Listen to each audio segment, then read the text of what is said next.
ఇక H1B వీసాల application fee పెంపు America అధ్యక్షులు డొనాల్డ్ ట్రంప్ నిర్ణయంతో అలర్ట్ అయ్యాయి టెక్ కంపెనీలు. ఇతర దేశాల్లో ఉన్న H1B, H4 వీసా హోల్డర్లు రేపట్లోగా అమెరికాకు తిరిగి రావాలంటూ తమ ఉద్యోగులకు అడ్వైజరీ జారీ చేసింది మైక్రోసాఫ్ట్. లేదంటే వీసా స్టేటస్ రద్దు, డిపోర్టేషన్ రిస్క్ ఉంటుందని కూడా తెలిపింది. మరోవైపు ట్రంప్ తీసుకున్న నిర్ణయంపై పూర్తి స్పష్టత వచ్చే వరకు కనీసం 2 వారాల పాటు అమెరికాలోని ఉద్యోగులు ఎక్కడికి వెళ్లొద్దని సూచించింది. ఇక జేపీ మోర్గన్ కూడా తమ H1B, L1 వీసా హోల్డర్లకు అలర్ట్ జారీ చేసింది. యుఎస్ కు తిరిగి రావడానికి అటు వెంటనే చర్యలు తీసుకోవాలని సూచించింది.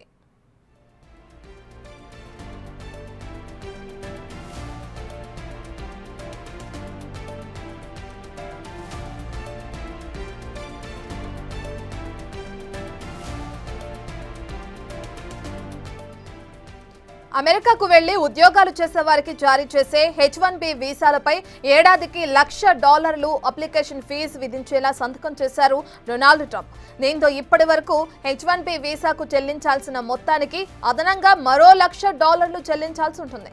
దీంతో ప్రధానంగా ఎవరికి నష్టమని ఆలోచిస్తే భారతీయులకి అని ప్రత్యేకంగా చెప్పాల్సిన అవసరం లేదు.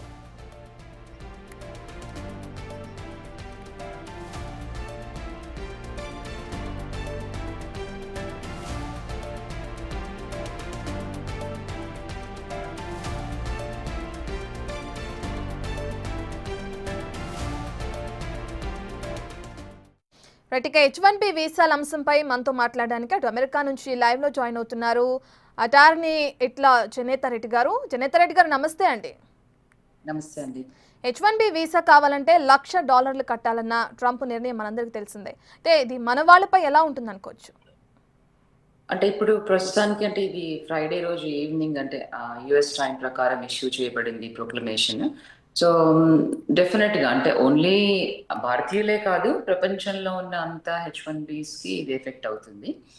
ఎక్కువగా అంటే మన వాళ్ళ సంఖ్య ఎక్కువగా ఉంది కాబట్టి H1Bs మీద యుఎస్ లో వర్క్ చేసేది, సో ఎక్కువగా ఇంపాక్ట్ అయ్యే అవకాశాలు ఉన్నాయి.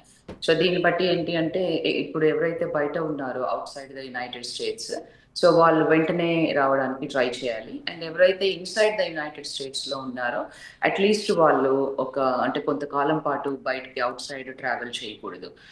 అంటే ఇంకొక కొంచెం బాగా క్లారిటీ వచ్చే వరకు, అంటే మనకి ఇప్పుడు ఫీజు $1,00,000 అని చెప్పారు, కానీ ఎలా కట్టాలి, ఎక్కడ కట్టాలి అంటే department of homeland security and department of state, department of labour ఇవన్నీ ఇన్వాల్వ్ అవుతాయి కాబట్టి వాళ్ళకి కూడా ఒక ఫుల్ ఇన్స్ట్రక్షన్స్ లేవు, అంటే ఎలా కలెక్ట్ చేయాలి డబ్బులు ఇదంతా. సో కాబట్టి అంటే it's very fluid situation.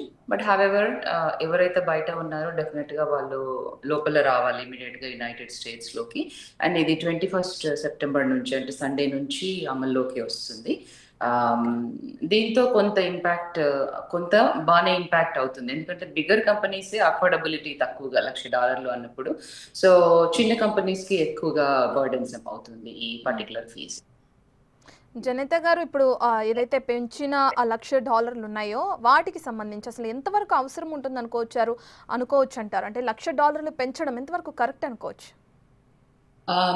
Correct అని అంటే మన తరఫు నుంచి అంటే ఇండియన్ తరఫు నుంచి చూస్తే ఎస్, అంటే ఇట్స్ అన్రీజనబుల్ అమౌంట్ అని చెప్పొచ్చు. బట్ అమెరికన్ సైడ్ నుంచి చూస్తే ఏంటి అని అంటే ఎస్పెషల్లీ ఈ ప్రొక్లమేషన్ తేవడానికి ఏంటి అంటే ఈ ఫ్రాడ్ ని కాంబాట్ చేయడము, తర్వాత అమెరికన్ వర్కర్స్ ని అంటే ఆ వర్క్ నుంచి డిస్ప్లేస్ అవుతా ఉన్నారు వాళ్ళు, కాబట్టి వాళ్ళ సేఫ్టీ కోసం అంటే వాళ్ళ వర్క్ సేఫ్టీ కోసం ఇంట్రడ్యూస్ చేయబడింది ఇది. ఎక్కువగా అంటే ఇండియన్ అని చెప్పను, బట్ H1B వర్కర్స్ ని లో వేజెస్ కి హైర్ చేసుకొని అమెరికన్ వర్కర్స్ ని డిస్ప్లేస్ చేయడము,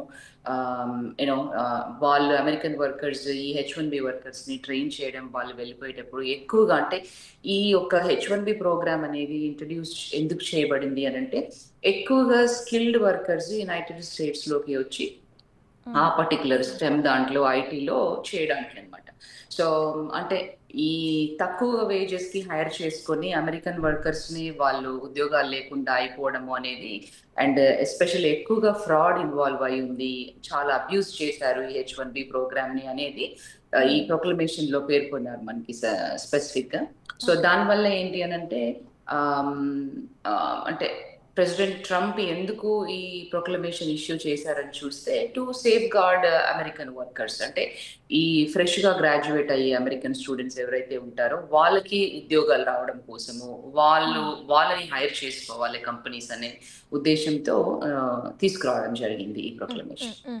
అంటే H1B వీసాలు పొందుతున్న వాళ్ళలో ఎక్కువగా మన తెలుగు టెక్కీలే ఉన్నారు కదా సార్, వాళ్ళ పరిస్థితి ఏంటనుకోవచ్చు? ప్రస్తుతం ఇన్సైడ్ ద కంట్రీ ఉన్న వాళ్ళకి ఏమీ ప్రాబ్లం లేదు. అందుకని అంటే యాజ్ ఐ సెడ్ బయటికి అంటే ఇంటర్నేషనల్ ట్రావెల్ ప్లాన్ చేసుకోవద్దు. ఇప్పుడు ఎవరు అంటే with in the United states లో ఉన్న వాళ్ళకి ప్రాబ్లం లేదు, వాళ్ళ ఎక్స్టెన్షన్స్ కి వెళ్ళొచ్చు, అమెండ్మెంట్స్ చేసుకోవచ్చు. Within the country there is no problem for now. Especially ఈ ప్రొక్లమేషన్ లాంగ్వేజ్ లో చూస్తే ఎవరైతే కొత్తగా అంటే వీసాకు బయటికి వెళ్ళి కొత్త H1Bs ఉండి వీసా స్టాంప్ అయినా కూడా వాళ్ళు ఎవరైతే 21st లోపలికి రాలేరు వాళ్ళకి ఎఫెక్ట్ అవుతుంది. బట్ మనం అలా చూస్తే కూడా అంటే ఫ్రైడే ఈవినింగ్ చేయబడింది ప్రొక్లమేషన్ అనేది. ఇప్పుడు 21st అనేది సండే ఫాలో అవుతుంది కాబట్టి ఈలోగా అంటే ఈ సిబిపికి ఎంతవరకు వాళ్ళు ఇన్స్ట్రక్షన్స్ ఇచ్చారు, అంటే department of homeland security, port of entry వాళ్ళకి ఎంతవరకు ఇన్స్ట్రక్షన్స్ ఇచ్చారు, మనీ ఎలా కలెక్ట్ చేస్తారు ఏంటి, ఏ రూపకంగా, ఎలక్ట్రానిక్ రూపకంగానా, చెక్స్ రూపకంగానా, ఇంకా వేరే విధంగానా అనేది క్లారిటీ లేదు మనకి. సో ఎవరైతే ఆల్రెడీ బయట ఉన్నారో they can still try to come in and then see అంటే ఎట్లా ఉంటుంది అనేది. బట్ ఎస్, డెఫినెట్ గా ఇది ఒక బిగ్ చేంజ్ అనుకోవాలి. అండ్ ఇది తప్పకుండా అంటే చిన్న కంపెనీస్నే కాదు, పెద్ద కంపెనీస్ కూడా, అంటే పెద్ద కంపెనీస్ కూడా చాలా మంది ఈ H1B ప్రోగ్రామ్ మీద డిపెండ్ అవుతారు. సో వాళ్ళకి కూడా ఇది ఇబ్బందికరమైన పరిణామం అని చెప్పచ్చు. ఓకే, మీరు చెప్పినట్లుగానే ఇన్సైడ్ మన తెలుగు వాళ్ళే ప్రెసెంట్ ఎంతమంది ఉండే అవకాశం ఉందండి? ఎంతమంది అని మనం స్టాటిస్టిక్ చెప్పలేము, బట్ ఇన్సైడ్ ద కంట్రీ చాలా మంది ఉంటారు. యాజ్ యూ నో అంటే India is one of the biggest user of the H1B program. So అట్లాగే ఇప్పుడు ఈ 2026 కోటాలో ఏదైతే H1B వేసారో క్యాప్ సీజన్ లో ఓన్లీ ప్రీమియం ప్రాసెసింగ్ చేసిన వాళ్ళకి మాత్రమే అప్రూవ్ అయి ఉన్నాయి. ఇంకా రెగ్యులర్ ప్రాసెస్ లో అప్రూవల్స్ చాలా తక్కువ ఉన్నాయి. అలాగే వాళ్ళు స్టాంపింగ్ కి వెళ్ళడము, కొంతమంది స్టాంపింగ్ అయ్యి రెడీగా ఉన్నారు అక్కడ, అంటే ఇండియాలో ఉన్నారు, ఇంకా రాలేదు. సో ఎందుకంటే October 1st నుంచి ఈ ప్రోగ్రామ్ స్టార్ట్ అవుతుంది కదా, ఎక్కువగా సెప్టెంబర్ లాస్ట్ వీక్ లో వస్తారనమాట స్టాంపింగ్ వేయించుకొని. సో వీళ్ళందరికీ అంటే వాళ్ళు అంటే దే వాంటెడ్ టు కమ్, అంటే స్టాంపింగ్ వేయించుకొని they wanted to come and work. So ఇది కొంతగా disappointing news for them. Okay, Janetha Reddy garu, అంటే H1B వీసా ఉండి ప్రస్తుతం అంటే ఇండియా కానీ లేదంటే ఇతర వేరే కంట్రీస్లో ఉన్న వాళ్ళు తిరిగి అమెరికా రావాలంటే ఖచ్చితంగా $1,00,000 కట్టాల్సిందేనా? $1,00,000 కట్టాల్సిందే అని ఇప్పుడు మనకి ప్రొక్లమేషన్ చెప్తా ఉంది. అంటే that's what the rule says. But అంటే క్లారిటీ ఎక్కడ లేదు అని అంటే $1,00,000 ఎలా కట్టాలి, ఎక్కడ కట్టాలి, ఎవరు కట్టాలి, ఇదంతా అంటే ఇంకా ఎక్కువగా క్లారిఫికేషన్ సార్ట్ అవుట్ చేయాలి.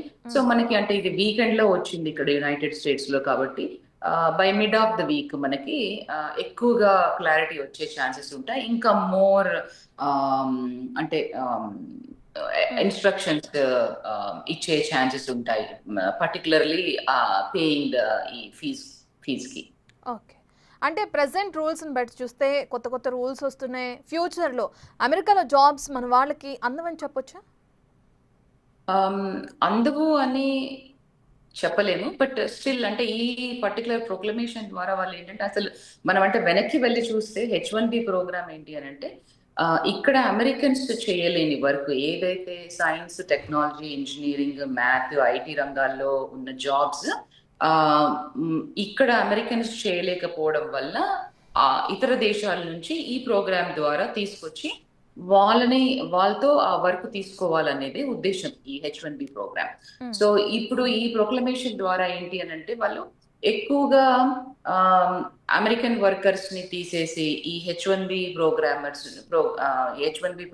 లో ఇతర దేశాల వాళ్ళని తీసుకొచ్చి తక్కువ వేజెస్ పే చేసి అమెరికన్ వర్కర్స్ ని అంటే వాళ్ళ జాబ్స్ కి సెక్యూరిటీ లేదు కాబట్టి ఈ పర్టికులర్ ప్రొక్లమేషన్ తీసుకొచ్చారు.